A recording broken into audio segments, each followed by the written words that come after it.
Hi everyone, in this video हम discuss करने वाले हैं lesson number 2 acid basis and salt. In this particular lesson हम जो भी इंपॉर्टेंट एक्टिविटीज इस लेसन में गिवन है उसको डिस्कस करेंगे। एग्जाम पॉइंट ऑफ व्यू से जो इंपॉर्टेंट क्वेश्चंस बनते हैं या फिर किस तरह से एक्टिविटी बेस्ड क्वेश्चंस आ सकते हैं उन सबको कवर करने वाले हैं। So without any delay let's begin. तो let's see the first activity. First activity जो है वो हमें बताती है कि किस तरह से एसिड्स मेटल के साथ रिएक्ट करते हैं। तो यहाँ पे हमने डाइल्यूट सल्फ्यूरिक एसिड को लिया है एंड जिंक ग्रैन्यूल्स लिए हैं। नाउ जिंक ग्रैन्यूल्स जो है that is your metal and dilute sulphuric acid is the acid. So when zinc reacts with dilute sulphuric acid हमें पता है हमें जिंक सल्फेट मिलेगा जो कि सॉल्ट है एंड हाइड्रोजन गैस रिलीज होती है। ये जो हाइड्रोजन गैस प्रोड्यूस होती है ये हाइड्रोजन गैस डिलीवरी ट्यूब के थ्रू पास होके यहाँ पे सोप सोल्यूशन में जब मिक्स होती है तो ये जो बबल्स है इन बबल्स के अंदर हाइड्रोजन गैस फिल्ड है। अगर आप इसको कैंडल के पास लेके जाओगे तो hydrogen gas will burn with a pop sound and in this way आप आइडेंटिफाई कर सकते हो कि जो पर्टिकुलर गैस है that is the hydrogen gas. तो इस पर्टिकुलर एक्टिविटी से जो क्वेश्चन बनेंगे दैट इज नंबर 1 कि जब मेटल्स एसिड के साथ रिएक्ट करते हैं तो which particular gas is been form. Answer will be hydrogen gas. Next will be कि what how you will identify the hydrogen gas कि हाइड्रोजन गैस है इसका प्रेजेंस जो है उसको आप कैसे आइडेंटिफाई करते हो। तो that the answer will be कि अगर आप कैंडल को लेके जाते हो इन हाइड्रोजन गैस दिस बबल्स तो it will burn with a pop sound. That is the answer. Third question जो यहाँ बनता है कि ये जो रिएक्शन है इस रिएक्शन का टाइप क्या है। What is a type of reaction. It is a displacement reaction. Zinc ने हाइड्रोजन को डिस्प्लेस किया है from the reaction. So type of reaction will be displacement reaction. Okay, so इस तरह से यहाँ पे जो क्वेश्चन है वो बनते हैं। Now let's see the next one कि किस तरह से एसिड जो है वो मेटल कार्बोनेट्स या हाइड्रोजन कार्बोनेट्स के साथ रिएक्ट करता है। तो इस पर्टिकुलर केस में जो प्रोडक्ट बनते हैं that is CO2 water and salt. Carbonate that is sodium carbonate और सोडियम कार्बोनेट के साथ हमने डाइल्यूट हाइड्रोक्लोरिक एसिड का रिएक्शन कराया है। सो जब इन दोनों का रिएक्शन होता है तो as I said there is a formation of carbon dioxide gas. Now how you will identify कि जो यहाँ पे गैस फॉर्म हुई है दैट इज कार्बन डाइऑक्साइड। तो कार्बन डाइऑक्साइड गैस को अगर हम डिलीवरी ट्यूब से दूसरे टेस्ट ट्यूब में पुट करते हैं एंड वहां अगर हम लाइम वाटर प्लेस करते हैं, we know that lime water is calcium hydroxide solution. तो जब carbon dioxide gas lime water में पास किया जाता है there is a formation of calcium carbonate and because of the presence of calcium carbonate this lime water जो कि पहले colourless है it turns milky white. Okay, so इस तरह से रिएक्शन होगा and from this particular test you can identify कि आपकी जो यहाँ पे गैस फॉर्म हुई है that is carbon dioxide gas. तो हमारा जो पहला क्वेश्चन है वो ये बनता है कि in this particular activity what is the gas formation. तो यहाँ पे जो गैस फॉर्मेशन हुआ है that is carbon dioxide gas. Second question हमारा बनता है कि what is the type of reaction. Third question जो हमारा बनता है कि how you will test the carbon dioxide gas. तो कार्बन डाइऑक्साइड गैस को टेस्ट करने के लिए उसको अगर हम लाइम वाटर में पास करते there is a formation of calcium carbonate. Then the next question will be what change you will observe if you pass carbon dioxide into the lime water. तो lime water will turns milky.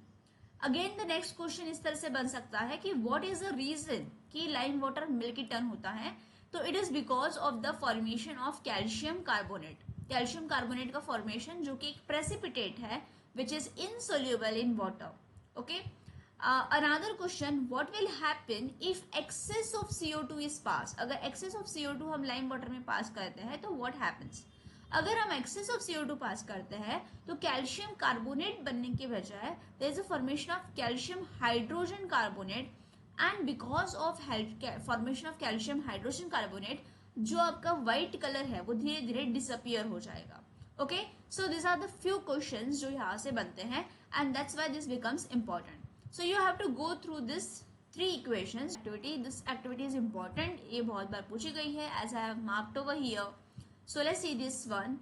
यहाँ पे आप देख सकते हो we have taken sodium chloride and यहाँ पे हमने कॉन्सेंट्रेटेड सल्फ्यूरिक एसिड को ड्रॉप बाय ड्रॉप पुट किया है। नाउ सोडियम क्लोराइड जब कॉन्सेंट्रेटेड H2SO4 के साथ रिएक्ट करता है there is a formation of HCl that is hydrochloride gas form होती है। ये जो गैस है इस गैस को अगर हम डिलीवरी ट्यूब में पास करते हैं एंड अगर हम यहाँ पे ड्राई लिटमस पेपर लेंगे, if you take dry litmus paper and HCl gas as dry है सो यहाँ पे लिटमस पेपर जो है वो कोई चेंज इन कलर शो नहीं करेगा। वाई? बिकॉज जो HCl गैस है, जो एसिड्स है, वो सिर्फ और सिर्फ एक्वस फॉर्म में ही अपना नेचर शो करते हैं या फिर अपनी एसिडिक प्रॉपर्टी शो करता है। सो यहाँ पे हमने इसलिए इस HCl से जो मॉइस्चर है उसको रिमूव करने के लिए हमने यहाँ पे कैल्शियम क्लोराइड का भी यूज किया है।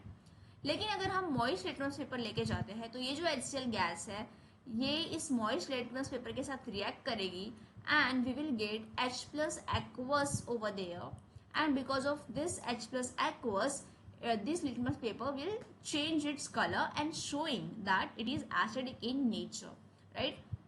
So from this activity जो questions है वो आपको आ सकते हैं कि अगर हम dry litmus paper लेके जाते हैं तो what will happen, and if we take the moist litmus paper then what will happen, which type of reaction we will get over here. तो इस तरह से जो questions है वो इस equation से बनते हैं. तो you can read this paragraph that hydrogen ions जो है वो अलोन एग्जिस्ट नहीं करते हैं, they exist after combining with water. Water के साथ कंबाइन होके वो H प्लस एक्वस या फिर हाइड्रोनियम आयंस के फॉर्म में आपको मिलते हैं. How the hydronium ion is form, H plus plus water we get H3O plus, और H3O प्लस को हम हाइड्रोनियम आयन कहते हैं. Okay, so this is how this particular activity जो है एंड इस एक्टिविटी से रिलेटेड क्वेश्चन जो है हमने डिस्कस किए हैं.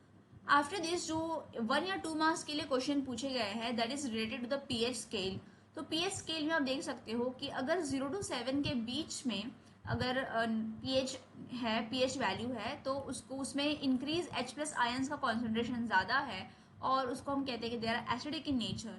और 7 to 14 के बीच में अगर है तो उसमें H प्लस आयन का कॉन्सेंट्रेशन कम है, OH माइनस का ज़्यादा है, तो उसको हम बेसिस कहते हैं. अगर 7 से जैसे जैसे हम टूवर्ड्स 0 जाते हैं तो एसिडिक नेचर जो है वो इंक्रीज होता है, एंड जैसे हम 7 से 14 जाते हैं तो बेसिक नेचर जो है वो इंक्रीज होता है, राइट. सो नेक्स्ट जो इम्पोर्टेंट आपको ध्यान रखना है कि पीएच क्या है. पीएच जो है रेन वाटर का जो पीएच है दैट इज लेस देन 5.6 जिसको हम एसिड रेन कहते हैं. हमारी बॉडी का जो पीएच होता है दैट इज 7 to 7.8 के बीच में होता है. सो ये कुछ वैल्यूज है जो आपको याद रखने हैं या फिर एक बार पढ़ लेने हैं. उसके बाद आप देख सकते हो कि जो डाइजेस्टिव सिस्टम है उसमें इनडाइजेशन अगर होता है तो इनडाइजेशन के लिए एंटासिड्स यूज की जाती है, जिससे मैग्नीशियम हाइड्रोक्साइड यानी मिल्क ऑफ मैग्नीशिया जिसको हम कहते हैं एज अ माइल्ड बेस उसको यूज करते हैं. सिमिलरली अगर टूथ डिके है तो टूथ डिके जो है that is made up of calcium hydroxyapatite, crystalline form of calcium phosphate. जो आपका टूथ इनामल है वो इससे बना होता है. ये हार्डेस्ट सब्सटेंस है हमारे बॉडी के अंदर. हमारे माउथ का जो पीएच होता है that is lower than 5.5. Leaves जो है, नेटल लीव्स जो है वो कंटेन करते हैं methanoic acid as it is acid को. इसको भी ट्रीट करने के लिए हम बेस का यूज करते हैं, जैसे कि baking soda as a mild base जो है उसको यूज किया जाता है. तो you can directly see this chart. इस चार्ट को मैंने मार्क किया है यहाँ पे इंपॉर्टेंट. सो किस कौन से पर्टिकुलर नेचुरल सोर्स के अंदर कौन सा एसिड प्रेजेंट है उसको एक बार पढ़ लेना है हमें. जैसे कि विनेगर के अंदर एसिडिक एसिड है, ऑरेंज के अंदर साइट्रिक एसिड है, tamarind contains tartaric acid, tomato contains oxalic acid. I hope all this are you already know. Citric acid, curd lactic acid, ant sting methanoic acid, nettle sting methanoic acid. And इस तरह से इसके जो solutions है उस हिसाब से भी बनेंगे. अगर ये एसिड्स है तो उसको हम ट्रीट करने के लिए बेसिस का यूज करेंगे. ओके, देन जो मोस्ट इंपॉर्टेंट टॉपिक है इस लेसन का वो है that is sodium hydroxide brine solution. इस पर्टिकुलर टॉपिक से बहुत बार 2022 में और 24 में दोनों टाइम ब्राइन सोल्यूशन से रिलेटेड यानी सोडियम हाइड्रोक्साइड का जो फॉर्मेशन है इससे रिलेटेड क्वेश्चन पूछे गए हैं. किस तरह से सोडियम हाइड्रोक्साइड का फॉर्मेशन होता है, तो उसके लिए आपका सोल्यूशन उसके लिए आंसर रहेगा कि अगर हम इलेक्ट्रिसिटी को पास करते हैं ब्राइन सॉल्यूशन के अंदर, ब्राइन Cl के अंदर पास करते हैं इलेक्ट्रिसिटी को, तो हमें NaOH मिलता है, Cl2 और H2 गैस मिलती है, right. Now in this particular topic आपको क्वेश्चन आ सकते हैं कि यहाँ पे जो क्लोरीन का फॉर्मेशन है या फिर NaOH का फॉर्मेशन है इसके क्या यूजेस है. तो यूजेस आपको पूछे जा सकते हैं इन दोनों के रिलेटेड. देन नेक्स्ट क्वेश्चन आपको इस तरह से आ सकता है कि क्यों हम इस पर्टिकुलर प्रोसेस को क्लोरो अल्कली प्रोसेस कहते हैं. तो इसको क्लोरो अल्कली इसलिए कहते हैं क्योंकि यहाँ पे NaOH का फॉर्मेशन होता है. NaOH सोल्यूबल है इन वाटर इसलिए हम उसको अल्कली कहते हैं. एंड Cl2 का फॉर्मेशन होता है इसलिए हम क्लोरो, तो chloro alkali process because of their formation. Next question आपको आ सकता है कि जो क्लोरीन और हाइड्रोजन गैस है ये कौन से एनोड या कैथोड पे फॉर्म होती है. तो उसको आइडेंटिफाई करने के लिए एक सिंपल ट्रिक है. हमें पता है जो क्लोरीन होती है that is negatively charge and जो हाइड्रोजन होता है दैट इज पॉजिटिव चार्ज होता है, उसके जो आयंस होते हैं, तो as H plus is positive charge तो it will go towards the cathode, यानी हाइड्रोजन जो है that is form at the cathode electrode, and जो Cl है, Cl is form at the anode. तो आप देख सकते हो जो Cl है, Cl2 गैस एनोड के पास फॉर्म होती है, एंड हाइड्रोजन गैस जो है वो कैथोड के पास फॉर्म होती है। तो this is one of the way कि आप उसको रिमेंबर कर सकते हो कि किस तरह से गैसेस का फॉर्मेशन हुआ है, राइट। देन इसके यूजेस आपको याद रखने हैं कि हाइड्रोजन गैसेस जो है उसके यूजेस क्या होते हैं, ये पूछे जा सकते हैं आपको, एंड Cl2 गैस जो है उसके यूजेस आपको दिए गए हैं, तो this you have to remember. So this particular topic जो है that becomes important, okay. After this जो नेक्स्ट इंपॉर्टेंट टॉपिक है that is baking soda and washing soda. अगर आप रिलेट करो बेकिंग सोडा और वॉशिंग सोडा जो है, इनसे रिलेटेड अगर आप इक्वेशंस देखो तो यहाँ पे बेकिंग सोडा का जो फॉर्मेशन है वहाँ पे NaCl, वाटर, CO2, अमोनिया, इनका मिक्स करके अमोनियम क्लोराइड और सोडियम हाइड्रोजन कार्बोनेट का फॉर्मेशन होता है।